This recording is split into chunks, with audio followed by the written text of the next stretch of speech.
ABC ప్రభుత్వ quarters ను ఉన్నపలంగా ఖాళీ చేయించడం తగదని ఎస్సీ ఎస్టీ బీసీ మైనారిటీ ఐక్యవేదిక వ్యవస్థాపక అధ్యక్షురాలు పట్నం రాజేశ్వరి డిమాండ్ చేశారు. సోమవారం కర్నూలు కలెక్టర్ కార్యాలయం ఎదుట ఎస్సీ ఎస్టీ బీసీ మైనారిటీ మహిళా ఐక్యవేదిక ఆధ్వర్యంలో ఆందోళన కార్యక్రమం నిర్వహించారు. ఈ సందర్భంగా పట్నం రాజేశ్వరి మాట్లాడుతూ కర్నూలు నగరంలోని ఏబీసీ ప్రభుత్వ క్వార్టర్స్ లో పేదలను ఖాళీ చేయించడం అన్యాయమని తీవ్రంగా ఆవేదన వ్యక్తం చేశారు. ఈ క్వార్టర్స్ లో పేదలు మధ్యతరగతి ప్రజలు నివసిస్తున్నారు.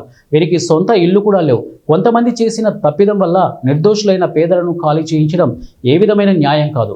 ప్రభుత్వం ముందు ఈ ప్రజల కోసం గృహ పథకాలు అమలు చేస్తే తప్పకుండా బయటకు వెళ్లేందుకు సిద్ధంగా ఉంటారు. కానీ ప్రస్తుతం వారికి ఎలాంటి ప్రత్యామ్నాయం లేకుండా రోడ్డుపైకి తోసేయడం అన్యాయం అని వారు అన్నారు.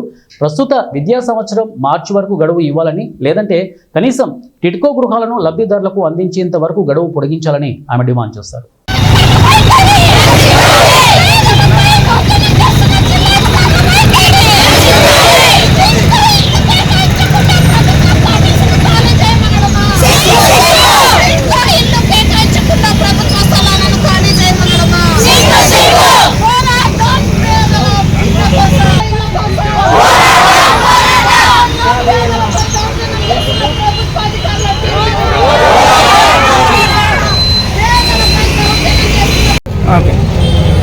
స్థానిక కర్నూలు టౌన్లో ఏ క్యాంపు, బి క్యాంపు, సి క్యాంపులలో ఉన్నటువంటి ప్రభుత్వ క్వార్టర్స్ను ఖాళీ చేయమని జిల్లా కలెక్టర్ గారు ఉత్తర్వులు ఇచ్చారు.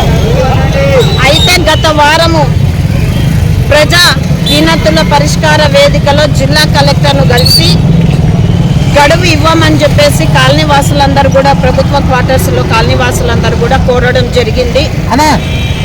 ఈరోజు అనాథరైజ్డ్ గా వాళ్ళు ఉన్నారు అని చెప్తా ఉన్నారు.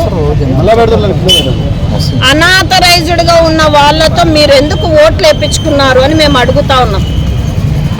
ఈరోజు అనఫిషియల్ వాళ్ళు ప్రభుత్వ క్వార్టర్స్ లో ఉన్నారు అంటే దాదాపు 30 ఏళ్ల నుంచి వాళ్ళు అక్కడ ఉన్నారు.